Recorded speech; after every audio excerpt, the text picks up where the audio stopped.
Okay. Well, good afternoon, everybody. Thank you for joining us for today's webinar, Policy in Motion, How New Decisions Could Shape the Future of Regional Tourism.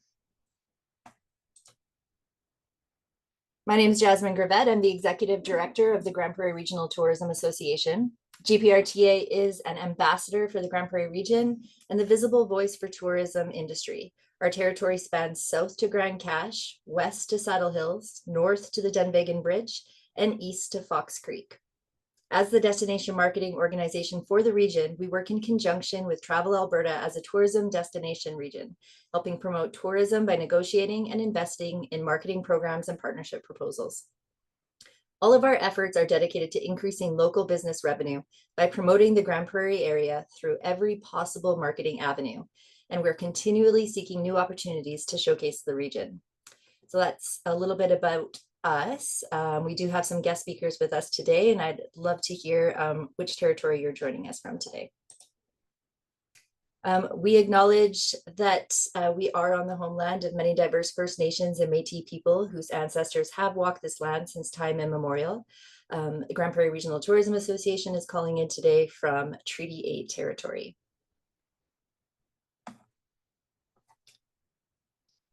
So these are our objectives today. By the end of today's webinars, we do want to have a better understanding of the draft Upper Smoky Sub-Regional Development Plan and its impact on our local ecology, as well as its alignment with Travel Alberta's plans for tourism industry growth in our region.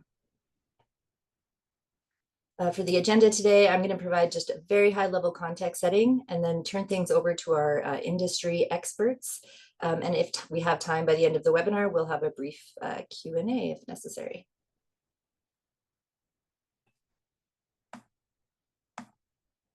So we are very privileged to have two expert speakers with us today. We have Tara Russell. She's an outdoor and nature enthusiast, and since 2015, her work with Canadian Parks and Wildlife Society, CPAWS, Northern Alberta focuses on public land management, woodland caribou recovery, and land use planning. She has a Bachelor of Science, honors degree in biology degree, and a master's degree in philanthropy and nonprofit leadership. Tara is deeply engaged in a multi-stakeholder work, community advocacy, and community coalition building to improve conservation and land management practices across Alberta. Her expertise combines environmental policy experience with an understanding of nonprofit governance and management. Tara advocates for nature-based solutions and believes that prioritizing the conservation of nature in land management decisions is key to protecting biodiversity and supporting communities. We also have Gina Goldie with us. Gina is a communications specialist, a tourism operator, a consultant, and industry leader with nearly 30 years of tourism experience. She's the founder of Wild Blue Yonder Rafting and currently serves as president of the Professional River Outfitters Association of Alberta, executive director of the BC River Outfitters Association, and sits on advisory committees with the Tourism Industry Association of Alberta and the Adventure Tourism Coalition of BC. Today, she'll be sharing insights from her policy analysis on how the draft Upper Smoky Sub-Regional Plan conflicts with Travels Alberta's Northern Rockies Discovery Report and what that means for tourism in the Grande Prairie region.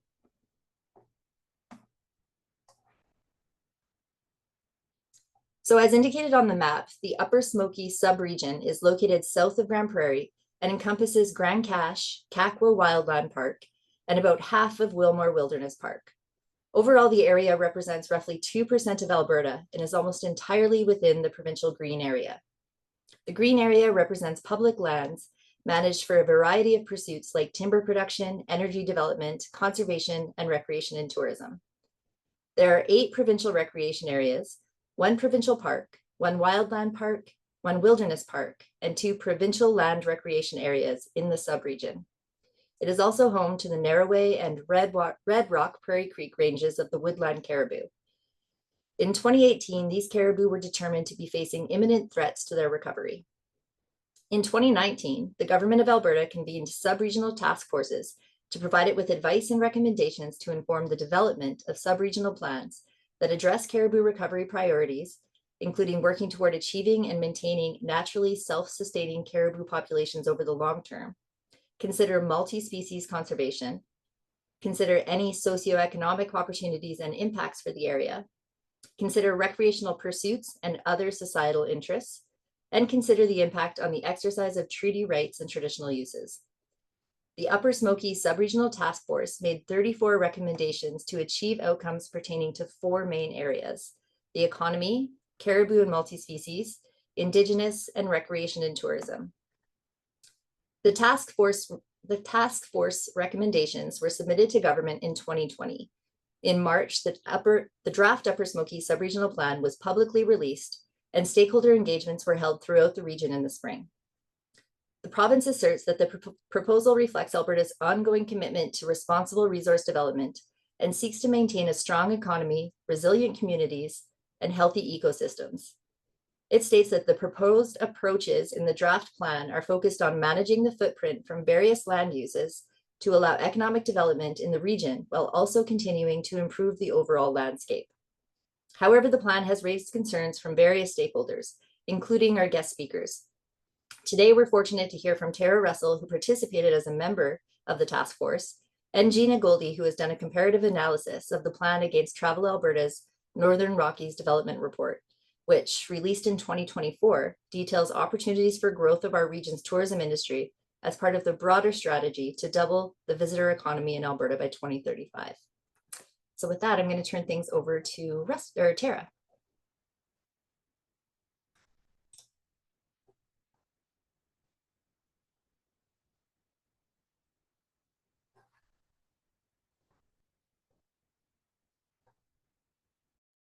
Sorry, I lost my mute button there for a second. Thanks so much. Are you able to see my screen? Excellent. Thank you very much for hosting me today and inviting me to come speak. We have a lot of comments on the draft plan, and I look forward to sharing a bunch of that with you all today. As Jasmine mentioned, I've been working on caribou conservation issues in Alberta since 2015 and was a member of the 2019 task force charged with providing recommendations for this plan. And I'm very familiar with the recommendations that were put forward and have some significant concerns about how they were reflected in the draft plan. So I'm looking forward to sharing those with you all today. First, I do just want to take a moment to acknowledge for myself, I am calling in from Edmonton, and our organization itself works across Treaty 6, 7, and 8, as well as are coming from the traditional territories of the Otipemisiwak Métis government and many diverse Indigenous peoples across the landscape. So for those of you who are not familiar, the Canadian Parks and Wilderness Society Northern Alberta chapter is an environmental nonprofit organization dedicated to the protection and conservation of public lands and waters for the benefit of people and wildlife. We're a chapter of a nationwide organization, and our office is based in Edmonton, but our work primarily focuses on the northern 2/3 of the province, roughly from Red Deer north to the Northwest Territories border. And while I recognize that this is a webinar focused at the tourism industry, I see a lot of overlap in interests from the conservation side and the tourism side, especially when we know that Albertans, Canadians, and people internationally travel to experience our wonderful nature and wildlife that we have across the province. So our main concerns with the draft Upper Smoky Subregional Plan really stem from the impacts that it will have on the 2 at-risk caribou populations that use the landscapes encompassed within the subregions. This is the Red Rock, Prairie Creek, and Narrowway caribou populations. They're 2 of the last 3 remaining southern mountain caribou populations on provincial lands in Alberta, and they have experienced significant declines in both the number of caribou, but as well as their distribution across the subregion. And this Upper Smoky Subregional Plan was originally intended, as Jasmine mentioned, to support the recovery of these populations. However, this plan is, if put forward in the same way that it was drafted, will result in the extirpation of these 2 populations. I will note that the current draft Upper Smoky Plan does not even mention caribou recovery as one of the policy objectives within the plan. So I'm going to give a quick rundown here of caribou and kind of their life requirements before moving into some of the recovery requirements for caribou, and then some of our more discrete concerns with the plan itself. So I'm sure everyone is familiar with caribou, but they are quite literally icons. And I know that this is a little cheesy, but I think it does represent how significant they are to Canadians. They are the icon on our 25-cent coin, and they're well known across the world as the reindeer pulling Santa's sleigh. Woodland caribou are also very important to Indigenous communities culturally and historically for subsistence. Caribou are a very unique, very cool critter. They have large antlers used for fighting and defending from predators, as well as digging in the snow for food. They have really neat, large, wide hooves used for digging and walking in the snow. They're very uniquely adapted to survive in our cold, harsh, forested climates. Across Canada, caribou, there are 4 subspecies of caribou, and they're distributed almost entirely across the entire boreal forest and Arctic areas. Within Alberta, we're really lucky to have 2 separate ecotypes of caribou. We have southern mountain and boreal caribou. And the main difference between these subspecies and different ecotypes is largely the size of the animal, but mostly the strategies that they use to survive. So, not sure if you can see my cursor here, but we have boreal woodland caribou who occupy ranges across the boreal forest, but the ones that we're really concerned in talking about today are the southern mountain ecotypes. And these caribou are unique because they make these mini migrations between their summer habitat in the high alpine areas and their winter habitat in the forested foothills areas. These are also areas that I'm sure Gina and Jasmine can tell you are a large draw for tourism activities. So caribou survive in these habitats at low densities. So they are widely dispersed through the forests, and they really depend on large tracts of undisturbed old growth coniferous forest because these are unattractive to other prey species such as moose or deer because of their age and density. They're rich with lichens, which make up caribou diet, and they're really hard to traverse through for predators. So they really need these undisturbed old growth coniferous forests. Mountain caribou, as I mentioned, are a little bit different from the boreal caribou because they make these small seasonal vertical migrations up and down the mountains. And they do this to maximize their consumption of lichen between the high alpine lichens and the arboreal lichens in the foothills, but also to avoid predators that can't effectively move up into alpine habitats. Caribou, because of their large feet, can move quickly and efficiently through snow, as well as dig through deep snows to access these lichens. But they do make these small migrations, and they summer in the high alpine and they winter in intact forests in the foothills. And so they require both of these habitat types to be intact in order to survive. These survival strategies are essential to understand when we're considering how to recover their populations or to understand why their populations have been declining in the first place.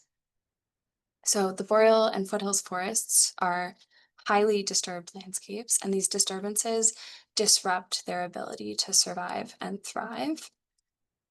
This figure here is showing in red linear features in caribou ranges. So this is just like seismic lines, roads, trails, etc. And the blue hashed areas here are the caribou herds that we're talking about.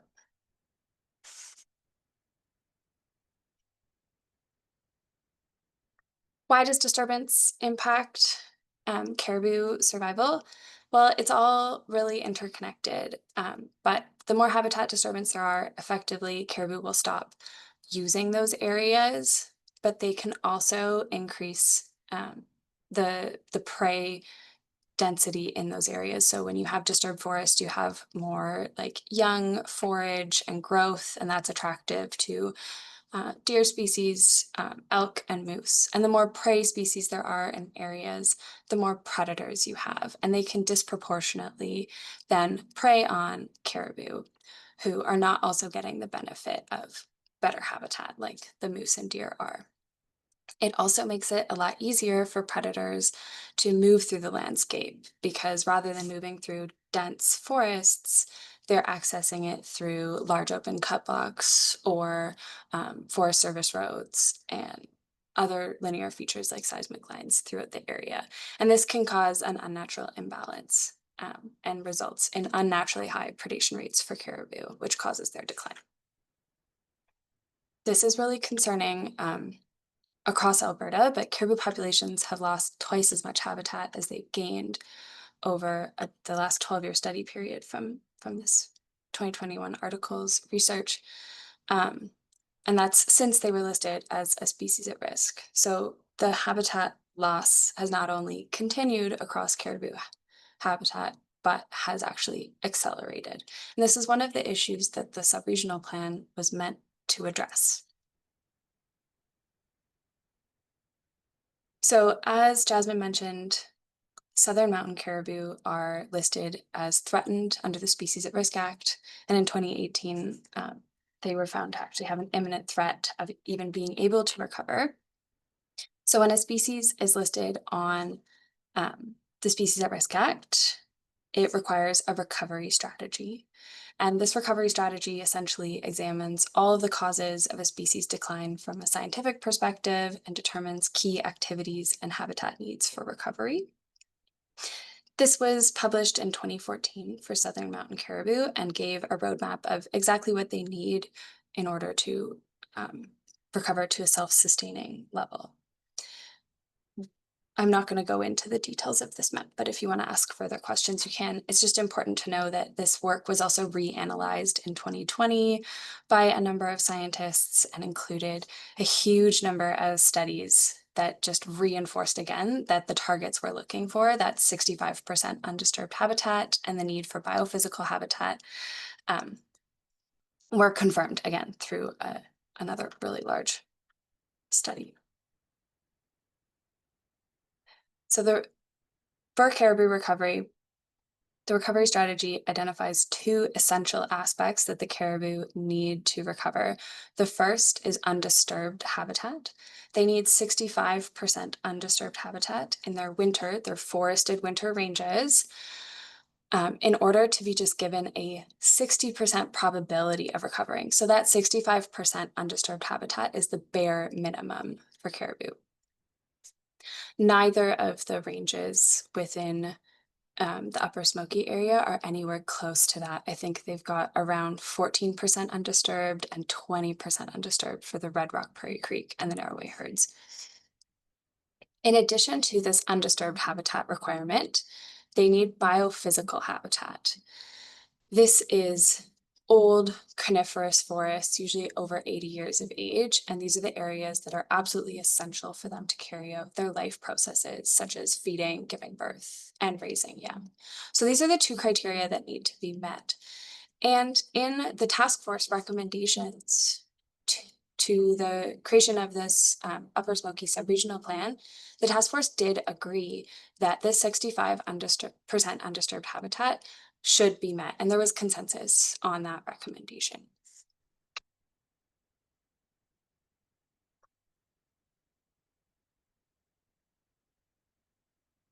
So now that we've got a little bit of a background on what caribou need to survive and the metrics that need to be met in order to recover them as part of land use planning, I'm going to move into an analysis of the implications of the draft Upper Smoky plan that CPAWS, the Alberta chapter of the Wildlife Society, and the Alberta Wilderness Association published in April in reaction to the draft plan that was released. So, as Jasmine mentioned, one of the original purposes of the draft plan was to conserve and recover the two threatened caribou populations in the area. And we were profoundly disappointed with many of the aspects of the plan. It was absolutely a lost opportunity to meaningfully recover caribou populations and plan for a future where they have the landscapes that they need to survive. I will say there was a couple of redeeming features of the plan, such as the proposal for the two new conservation areas. Those were both in the caribou summer habitat, which is excellent, but it is really their winter range that is the most threatened. One of the really disappointing features of the plan is that it did not actually articulate what the implications of the plan would be on meeting those habitat needs for caribou and the implications for the recovery of these two at-risk species. The largest threat in the draft plan to the recovery of caribou populations was by far the proposed timber harvest within the plan, and it will lead to the extirpation of these two species. So we conducted an analysis that mapped out what those implications of the plan would be. So as we mentioned, habitat disturbance is already prevalent across both caribou winter ranges. So on this map here, this is the subregion boundary. The purple are the two caribou ranges. The summer range is almost entirely protected for the Red Rock Prairie Creek, and the summer range for the Narrowway is actually in BC. But these winter ranges are the areas we're really concerned about. So the gray on this map is disturbed habitat for both winter ranges, and that is excluding seismic lines. So it's even more disturbed than is shown here. And as I mentioned, neither caribou winter range currently meets the minimum requirements for undisturbed habitat. Timber harvest is one of the most prevalent disturbances within the subregion, as I'm sure folks on this call are well aware of. And this map here is just showing the existing, as of 2021, forest harvest within the subregion.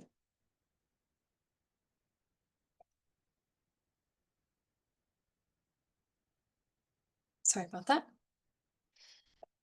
So these figures here are representing a caribou occurrence from radio telemetry monitoring from before 2014. So I think the first callers that are showing occupation points on these maps here are from around the 90s, with more callers being added.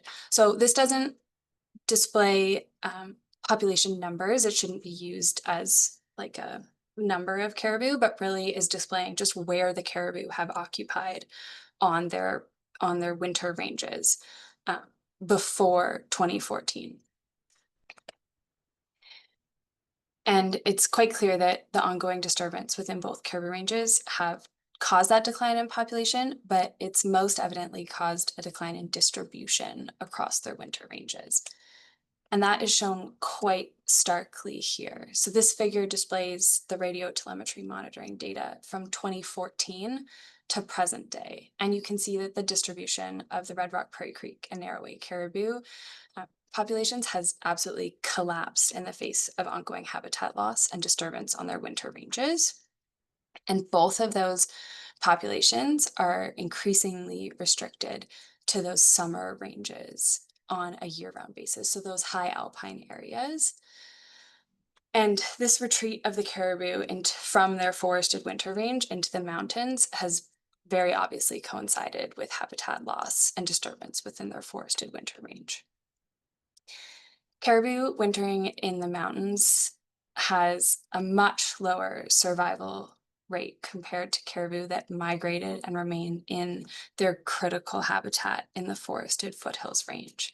As I'm sure some of you are aware, these caribou, when they do spend winter in the harsh mountain alpine environments, they have a much lower rate of survival, and they're subjected to stochastic events that we cannot manage for, such as avalanches.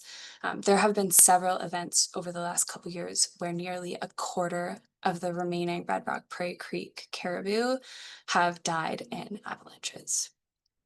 This is exactly how the Banff Mountain Caribou herd was lost in 2009, and those caribou no longer occupy the landscape. And if these two caribou populations continue to be pushed out of their forested foothills landscapes for their winter range, they will almost certainly succumb to the same fate.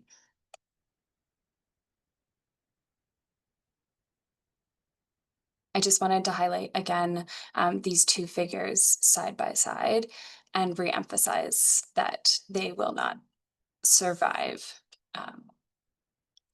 being forced to spend time in their winter or their summer alpine habitats over the winter.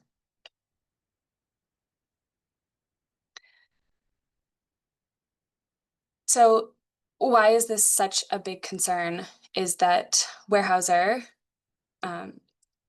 the timber harvest company in the area, is the primary forest tenure holder within the Upper Smoky subregional planning area.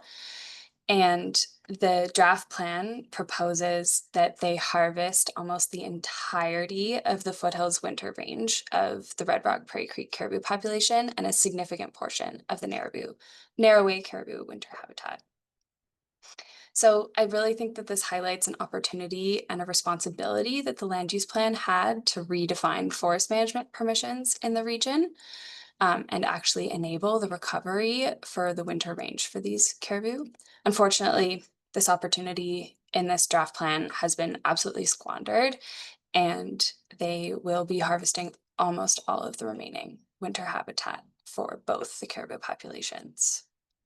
So this figure here has existing timber harvest in the darker brown. The first 3 decades, I think, are the really important ones to note. In the dark outlined brown is going to remove almost all remaining biophysical habitat for both caribou. So that is those old mature forests in the foothills. And then subsequently remove almost the rest of the habitat. This becomes extra stark when you compare it with those caribou occupancy and movement data points from post 2014. You can really see that those first 30 years of timber cutting in the winter ranges is going to entirely overlap with the remaining occurrence and movement of caribou. If you recall back, biophysical habitat is an essential requirement for the survival and recovery of these caribou populations. And when overlaid with the proposed timber harvest, it's going to result in a dramatic multi-decade destruction of biophysical critical habitat in each of the caribou winter ranges. This is just the proportion of biophysical habitat remaining. And you can see that it will drop off and then not recover for more than 100 years, and by which time we will most certainly have lost these caribou populations. It's not quite as dramatic, but it is similar to the similar results in the narrowway herd. And this is my last slide from our analysis, but this is the first 3 periods, so those first 30 years of proposed harvest, and their impacts on remaining patches of undisturbed critical habitat. So this is not just biophysical, but this is undisturbed areas, and it will also be removing most of those within the winter ranges.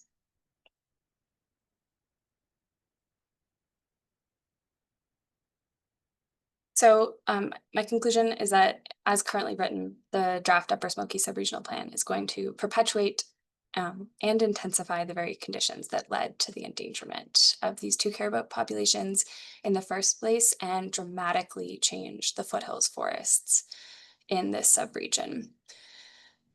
Really, to be effective, the plan should address the root cause of caribou decline, which is ongoing critical habitat destruction, and it does almost the opposite. So we've done a little bit of polling, and I just wanted to emphasize here that in the polling that we've conducted is that the Albertans overwhelmingly are concerned about the loss of wildlife and overwhelmingly support the increase of protected areas and protection for wildlife habitat. So changing this plan is not contrary to what Albertans want, according to the plan. Yeah, thank you so much. I think Jasmine's going to put up a slide at the end that has this contact information and go over the engagement. But if you'd like to take note, and if you have any questions directed at CPAWS, or if you'd like a copy of this report that we put out, you can contact me at these addresses. Thanks so much for hosting me today, and I look forward to some questions at the end if there's time. Great. Thank you so much, Tara. Those are some incredibly powerful slides and some fantastic information to share out. Thank you very much. We're going to turn things over to Gina Goldie now to provide her presentation on the impact of this plan on tourism in our region. Over to you, Gina.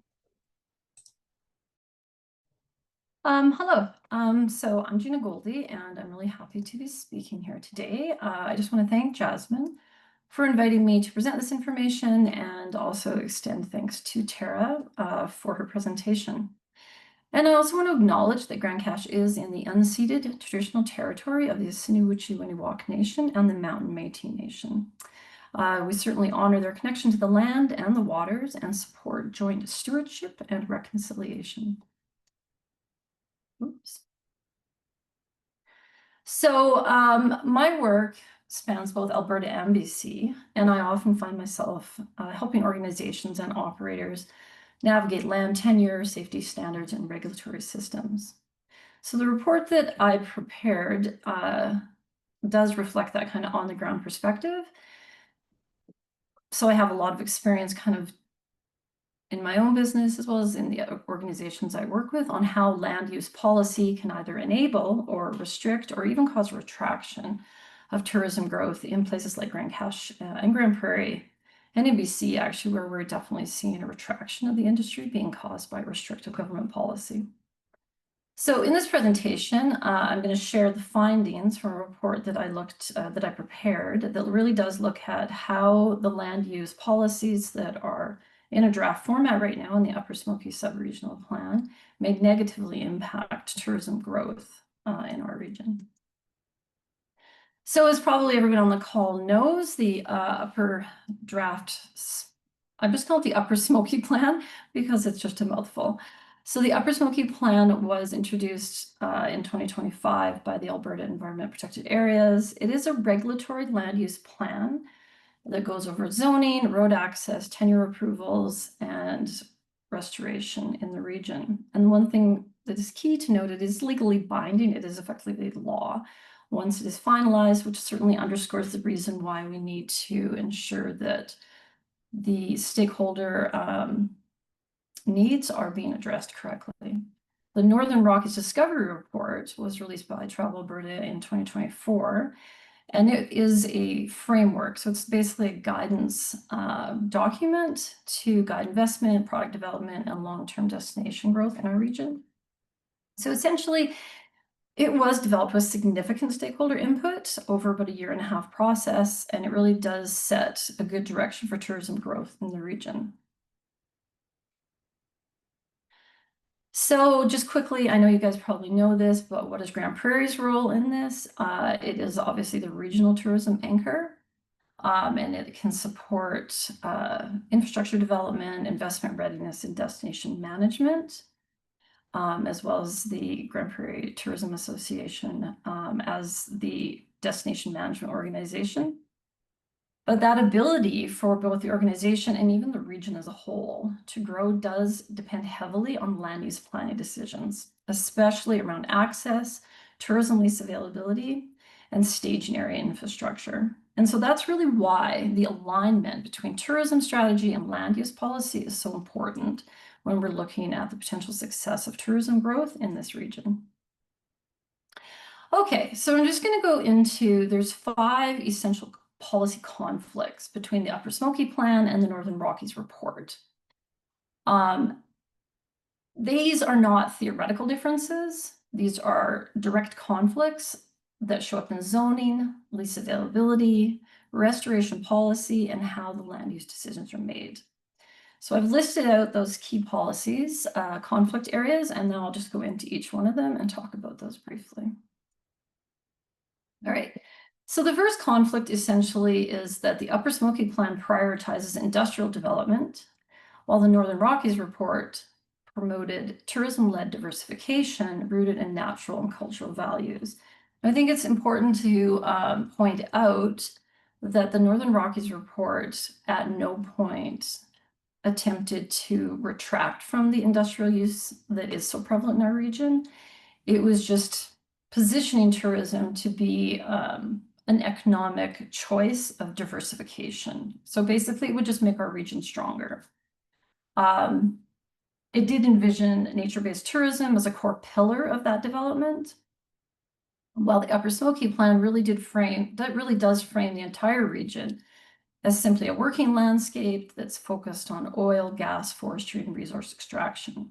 Recreation and tourism is fairly briefly mentioned, and it really is only described as a secondary benefit, not as a land use priority. So that disconnect between the two papers, it really does have serious implications for tourism businesses, organizations, and investors. And I think most importantly, if extraction continues to shape access, zoning, and land use, it really will undermine our ability to build a long-term tourism industry here.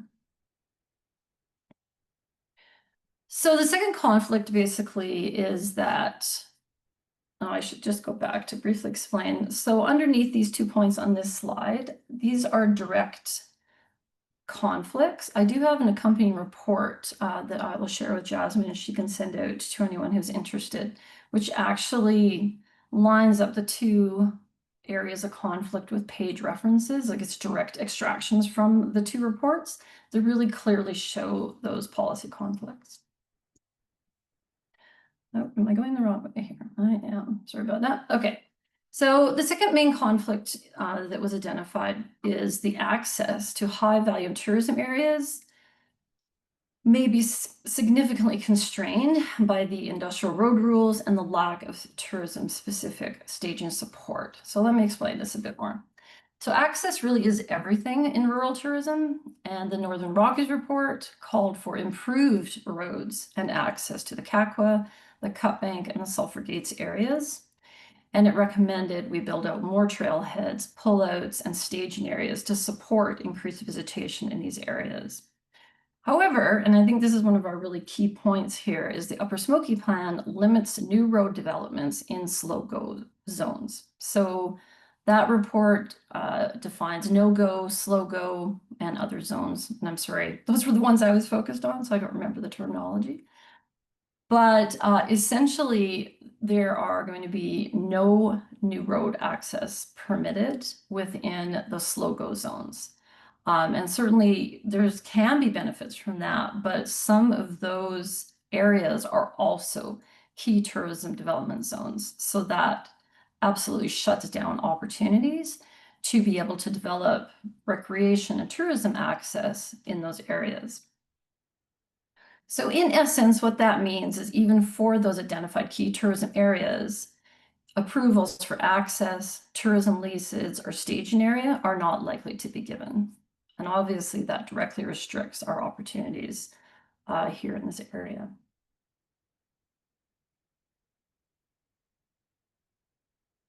I'm just gonna make sure I haven't, oh, I keep clicking ahead here. The third area of conflict is that tourism and recreation weren't really looked at as a clear priority area. So essentially, and I'll just read this out, while tourism is permitted across the region, the Upper Smoky Plan does not establish tourism priority zones or pathways to tourism lease development. This definitely leads to uncertainty for new products and investment. So because there is absolutely no mechanism in the Upper Smoky Plan to designate tourism priority zones, this means there are no areas where operators could count on tourism lease availability, infrastructure development, or any kind of support for long-term investment. So as I already mentioned, the Northern Rockies report had identified those key areas, Cut Bank, Kakwa, Sulphur Gates, and actually Big Mountain. I forgot to mention that earlier. And identified essentially guided experience, unique glamping, those types of more ecotourism accommodation opportunities.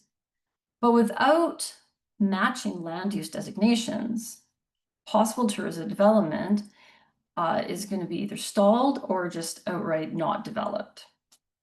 So essentially, especially from an investment point of view, if there's either significant barriers, which is what this plan creates, to the opportunities to develop a tourism lease, or not an opportunity at all because it's been just shut down, that is going to defer any private investment from this area and may even shift it to other tourism development zones where those opportunities are possible. Okay, the fourth conflict that we identified was that the restoration policies that are identified in the report really only prioritize future industrial use. They don't take into account visual or ecological values that matter to tourism and recreation. So obviously, restoration of industrial areas, used areas, impacts the visitor experience. The Northern Rockies report does cover off that regenerative tourism and landscape restoration should enhance trails development, increase or at least maintain our scenic values and our habitat integrity. But the Upper Smoky Plan does not support that. Restoration is solely defined in terms of future industrial readiness, which basically means getting sites ready again for future extraction use. There's no consideration for view sheds, recreation aesthetics, or cultural tourism value. And again, that really just limits our ability to develop either in new areas or formal industrial areas for tourism or trail networks or recreational use.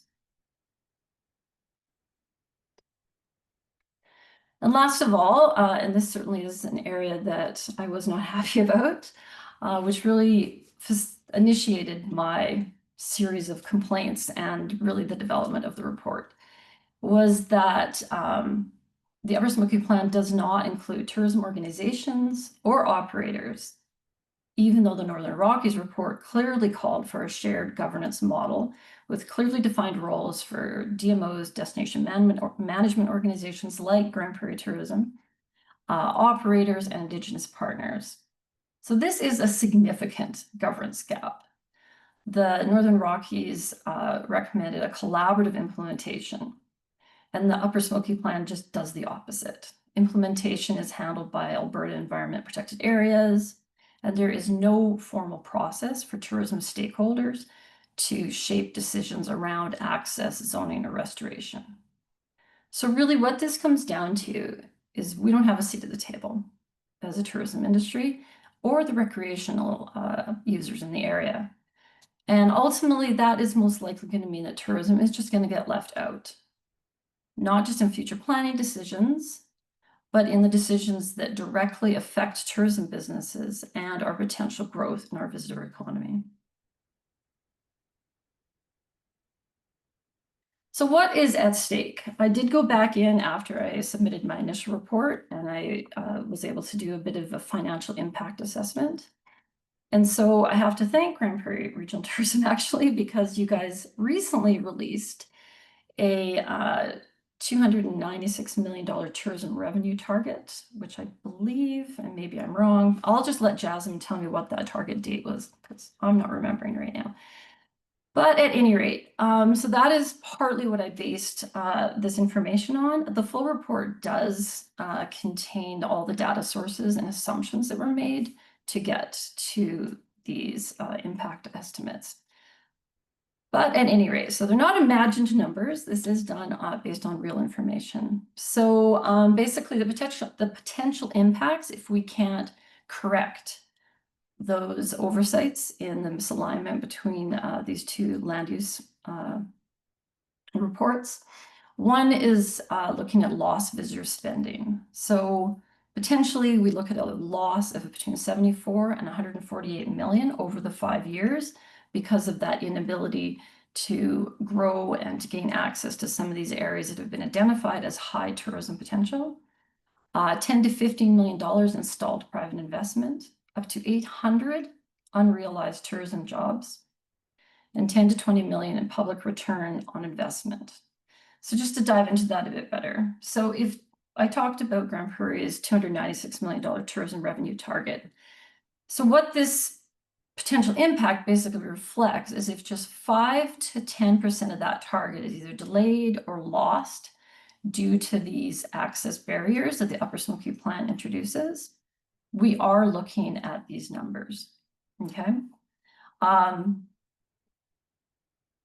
For the private investment, what we looked at was growth opportunities such as the glamping, the unique accommodations, the guided experience, recreation, access, trail development.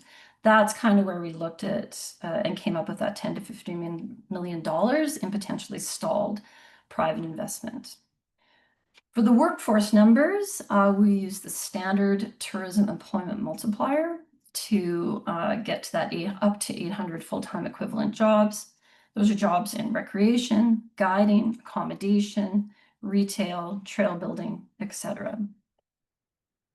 And what the last number is, and just hang on here, is looking at public dollars that have already been spent on tourism and recreation strategies, infrastructure plans, brand development. All of those dollars that have already been invested in our region are basically going to underdeliver.